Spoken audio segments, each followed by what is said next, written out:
Magandang araw, Cavitizens! Welcome sa isa na namang makabuluhang episode ng Cavi TV, ang programang tumatalakay sa mga mahalagang issue ukol sa kahandaan sa pagbaha at mga proyekto na makakatutulong sa pagpapanatili ng kaligtasan at kabuhayan ng ating komunidad. Ako si Jefferson Lorente at kasama natin ngayon ang ating co-team leader upang ipaliwanag una, ang kahalagahan ng proyektong Cavite Industrial Area Flood Risk Management Project or CIA-FRIMP. Ikalawa, ang mga proseso at hamon sa pagpapatupad ng proyekto. At ikatlo, ay kung paano ito makakaapekto sa mga residente at pampublikong pasilidad. At para bigyang linaw ang mga katanungan ngayon, narito ang isang eksperto, Engineer Francisco Macapagal. Magandang araw po.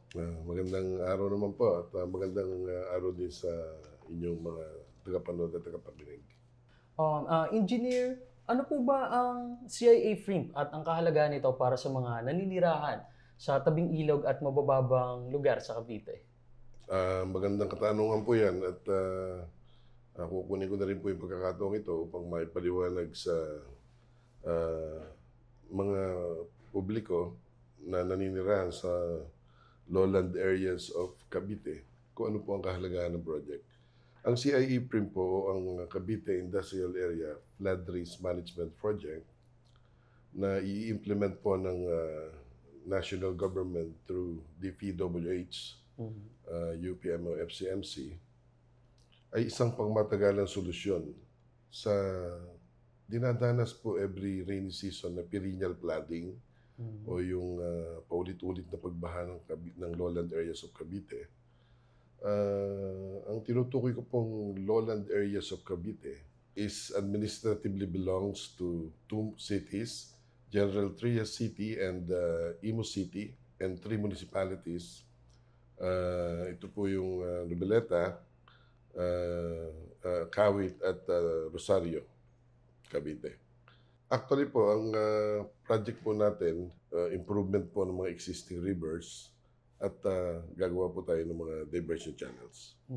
Ang dalawang existing waterway po na napakahalagang mga kailugan sa Cavite ay ang Rio Grande River at ang Ilang-Ilang River na kung saan doon po sa kanilang confluence, yung tagpuan nila, hindi po na-accommodate ng makitid na ilog doon yung San Juan River. Kaya po mag-i-introduce po ng diversion channel ang CIA-FRIMP at ito po ang San Juan Diversion Channel, San Juan River Diversion Channel. Alright. Maraming salamat po. Ngayon naman po, gusto namin malaman ano-ano po ba ang mga sanhi ng pagkaantala o mga hamon sa implementasyon ng CIA-FRIMP? Ito pong proyektong ito ay mayroon pong pangkasalukuyang challenges at maliban po sa right of way acquisition na aming unti-unti nang nasusolusyonan sa pamamagitan po ng right of way department ng UPMO, ng DPWH. Meron din po tayong meron din po tayong mga challenges from the political sectors. Saka yung mga high-profile stakeholders. Actually, with respect to the political position ng mga politician natin from the local government unit, the project is being held straight-jacketed by these politicians. Marami restrictions. Hindi tayo makapagpatuloy based from our original schedule. At saka yun nga po, yung mga malalaking kumpanya na naapektuhan, malalaking stakeholders na naapektuhan ng alignment at right of way limits sa project, ay nagiging sanhi po upang hindi namin tuloy-tuloy na magawa yung aming trabaho. Ang mga causes ng delays ng project implementation ay ang ilan po nating mga kaibigang politiko na hindi pa rin po tayo pinapayagang mag-proceed doon sa mga areas na nandun sa loob ng kanilang jurisdiction. At ito pong mga malalaking stakeholders ng project na magpahanggang ngayon po ay hindi pa rin po tayo binibigyan ng permiso na mag-start po yung ating river improvement works. At ang mangilang-ilan na lang po right-of-way issues ng project. Alright, so since nabanggit niyo na rin po yung tungkol sa right-of-way limits or ROW, tungkol naman po sa mga residenteng maapektuhan ng proyekto, ano po ang mga prosesong pagdadaanan at paano masisiguro ng proyekto ang maayos na relokasyon o kompensasyon para sa mga informal settler families or ISFs na nasa right-of-way limits or ROW? Kamukha po nung nabanggit ko kanina, yung pong Section 9, Article 3 ng 1987 Constitution, nagbigay po ng emphasis na wala pong private property na kukunin for public use without just compensation. Malinaw po yung sinasabi ng 1987 Constitution. At yan po naman ay ipinapatupad sa proyekto natin ngayon. Mangyari lamang na dito sa implementasyon ng project, sa kabila po ng ating mga paunang paliwanag sa mga public consultations, it so happened na meron pa rin pong mangilang-ilang mga kababayan natin na hindi po nagbibigay ng kanilang permiso para pasukin natin yung kanilang mga areas. So, ang proseso po kasi ay ganito. Meron po tayong pabatid sulat o yung notice of taking sa mga apektadong pamilya o na nagmamay-ari ng mga apektadong lupain. Of course, doon sa lupain na yun ay meron po silang struktura ron. Andun ang kanilang mga bahay at iba pong struktura na maapektuhan ng project, which is doon naman po sa lupa ay meron pong malinaw na appraisal value na ibibigay ang proyekto. At doon naman po sa mga struktura ay may malinaw po replacement cost. Doon po sa ibibigay na pabatid sulat ay nakasaad po doon yung offered price para doon sa kanilang maapektuhang ari-arian. Nakalagay din po doon na tayo humihingi ng mga proof of ownership, TCT, tax declarations, etc. At ito po ay mayroon po 30 araw upang kanilang makomply. So, with that limited time at hindi po sila makasusunod doon sa ating mga hinihinging requirements, nangangahulugan po ito na hindi po sila pumapasok doon sa negotiated sale. Kundi malamang ay doon po sa expropriation. So, ang gobyerno po ay magbibigay sa kanila ng notice of expropriation. Ito po ay eminent power of domain na kailangan po ng gobyerno ang kanilang lupa upang matupad po ang proyekto na mas kapaki-pakinabang sa nakararami. Dito po sa dalawang bahagi ng prosesong ito, punta muna po tayo doon sa negotiated sale. Doon po sa negotiated sale, favorable po ito doon sa mga apektado sapagkat dito po ay mapepresyohan ang kanilang ari-arian sa pamamagitan po ng market value. Maliban po doon, doon po sa lupa, agad-agad po, meron po silang makukuhang 50% down payment. Doon naman sa istruktura ay 70% down payment.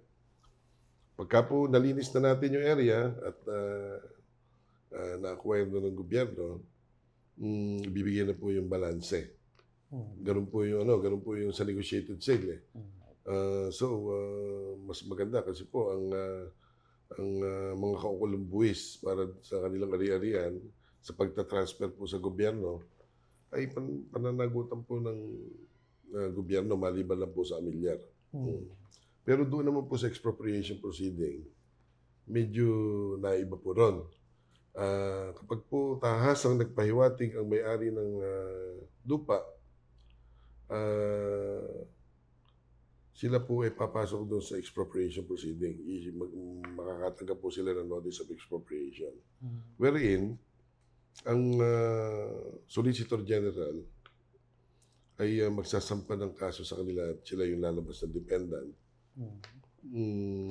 Dito po ang pagkakaiba. Ang buwis po dito ay pananagutan ng may-ari ng lupa at ang basihan po ng presyo ay ang BIR zonal na, hindi na po market value. Maliban po dito, agad-agad pong magdideposito ang Department of Public Works and Highways sa korte ng partial payment para doon sa kanilang apektadong ari-arian. At kahit po doon sa mga unang hearing pa lang, pwede na po nila i-claim yun. Silang mga under expropriation. Yung kabuuan po ng presyo, pagka po nagkaroon ng property termination, pwede nilang makuha yung remaining. Pero maaaring limitasyon na yung BIR zone na lang o tumaas ng konti. Yun po yung proseso, dalawa, negotiated sale as expropriation. Maraming salamat po, Engineer Frank. Cavitizens, isa rin pong sensitibong usapin ay ang pampublikong libingan sa Noveleta na matatamaan ng proyekto. Paano po ito pangangasiwaan ng CIA-FRINC at ano po ang hakbang na ginagawa para sa lugar na ito? Ang mga kasagutan ay sa pagbabalik ng Kavi TV.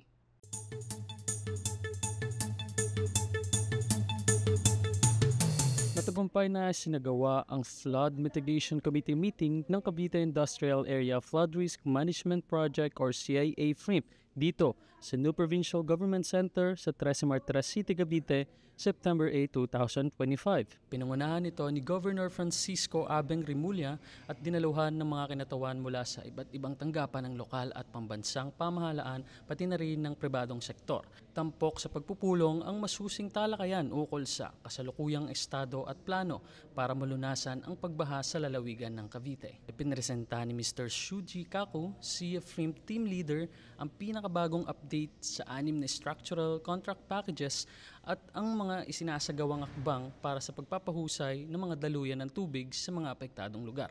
Ibinahagi rin ni Ms. Mimi Estaris, NSM Specialist, ang mga non-structural measures na layuning palakasin ang kahandaan at kaalaman ng mga komunidad sa pagtugon sa mga pagbaha kasabay ng pagsasagawa ng mga aspetong structural. Samantala, nag-ulat din ang mga kinatawan mula sa DRRMO ng iba't ibang lokal na pamahalaan sa Cavite tungkol sa kalagayan ng kani-kanilang nasasakupan, mga lokal na inisyatibo at ang naging pagtugon at epekto ng pagbaha sa kanilang lugar sa mga nakalipas na bagyo.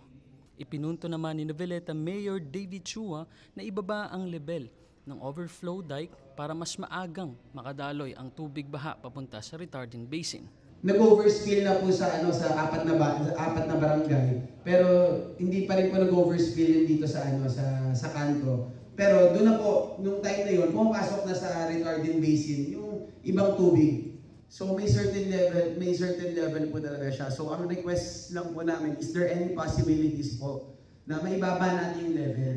Masusing sinagot naman ni Engineer Aurelio Mendoza, DPWH Project Manager, ang mga katanungan inilahad mula sa iba't ibang kinatawan habang iniulat ni DPWH Engineer 3 Severino Cabral ang turnover ng retardant basin sa lungsod ng Imos at Bacoor. Yung tungkol sa elevation po, we will be requesting our project consultant to further study pertaining the lowering of the inlet of the retarding basin. Masabi ko lang po, mayroon din pong mga impact na nagkakaroon ng degradation. Yung pong aming design, ito yung river, pero due to some incidents, lower po yung elevation ng river dahil sa degradation.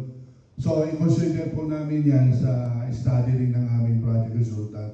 Tatapusin namin ito, by October, turnover muna namin ito, bago po yung isang segment para po at least ma-relieve naman po kami at eventually may turn over po namin.